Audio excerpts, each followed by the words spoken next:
संघर्ष ही जीवन का मूल है। संघर्ष ही जीवन का मूल है और संघर्ष ही जीवन का असूल है। अगर जीवन में बगैर संघर्ष कुछ भी मिले तो आप ये समझ लेना कि वो क्षण भर टिकने वाली धूल है। आज के इस व्यस्त जीवन में, भागदौड़ वाले जीवन में साथियों, अक्सर ये होता है कि हम किसी के द्वारा कुछ कह देने पर, कभी किसी ने हमें अच्छे काम करते हुए भी कोई टोक दिया, कुछ कह दिया, तो हम बहुत ज़्यादा अपने आप में व्यथित हो जाते हैं, बहुत दुखी हो जाते हैं कि हम इतने अच्छे काम कर रहे हैं लेकिन हमें ऐसा क्यों कहा जा रहा है। तो इसी को हम एक छोटे से दृष्टांत के माध्यम से समझते हैं। एक बार की बात है जब दानवीर कर्ण और भगवान वासुदेव, श्री कृष्ण भगवान, कहीं भ्रमण कर रहे थे। तो दानवीर कर्ण ने भगवान से कहा, एक प्रार्थना की कृष्ण भगवान से कि मैं आपसे, मेरे हृदय में कुछ प्रश्न हैं जिनके कि मैं उत्तर चाहता हूँ और आप मेरे प्रश्नों के उत्तर दें। तो वासुदेव ने कहा तथास्तु, और दानवीर कर्ण वासुदेव भगवान के चरणों में हाथ जोड़ के बैठ गए। दानवीर कर्ण ने पहला प्रश्न किया भगवान से कि प्रभु, जब मेरा जन्म हुआ था, मुझे जन्म के समय ही मेरी माता ने एक नाजायज संतान समझ करके त्याग दिया था, तो इसमें मेरा क्या दोष था। दूसरा, दानवीर कर्ण ने भगवान श्री कृष्ण ने प्रश्न किया कि जब मैं गुरु द्रोणाचार्य के यहाँ शिक्षा के लिए गया तो उन्होंने मुझे क्षत्रिय कुल का नाम मान करके मुझे शिक्षा से वंचित कर दिया, इसमें मेरा दोष कहाँ पर था। और तीसरा,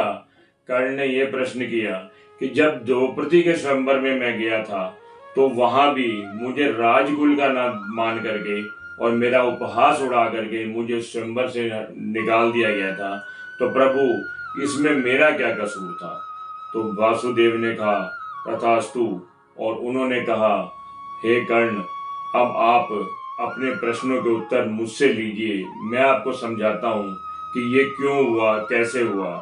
भगवान श्री कृष्ण ने बताया कि जब मेरा जन्म हुआ था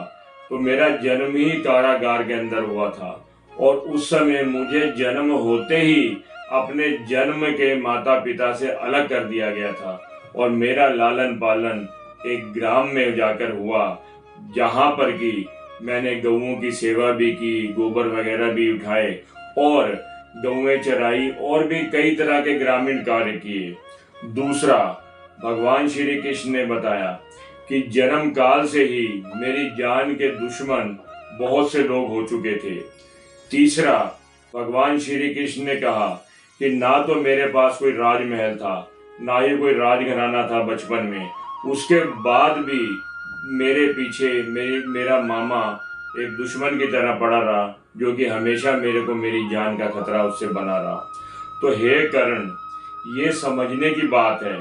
ये संघर्ष की बात है कि परिस्थितियां कैसी भी हों, परिस्थितियां हर आदमी के इस हिस्से में अलग अलग तरह की आती हैं, लेकिन उन परिस्थितियों में आपका विवेक क्या कहता है, आप विवेक पूर्वक उस संघर्ष में परिस्थितियों से अपने आप को कैसे निकालते हैं, ये महत्वपूर्ण होता है। जब भी आप कोई अच्छे काम, नेकी के काम करेंगे तो हमेशा आपके अंदर कोई ना कोई बाधा उत्पन्न होगी, कोई ना कोई आदमी आकर के आपके कामों में भी, अच्छे कामों में भी बाधा उत्पन्न करेगा और आपको कुछ भला बुरा कह जाएगा, लेकिन आपने उससे व्याधित नहीं होना है। और इसी दृष्टांत को अपने मन में बसा लें कि जब संघर्ष, कठिनाइयाँ, मान अपमान सब भगवान के जीवन में भी आए थे तो उन्होंने भी इन परिस्थितियों में बहुत ही मुस्कुराते हुए अपना जीवन निकाला था और महान हुए थे। तो इसी के साथ ही मैं आज यही आपको संदेश दूंगा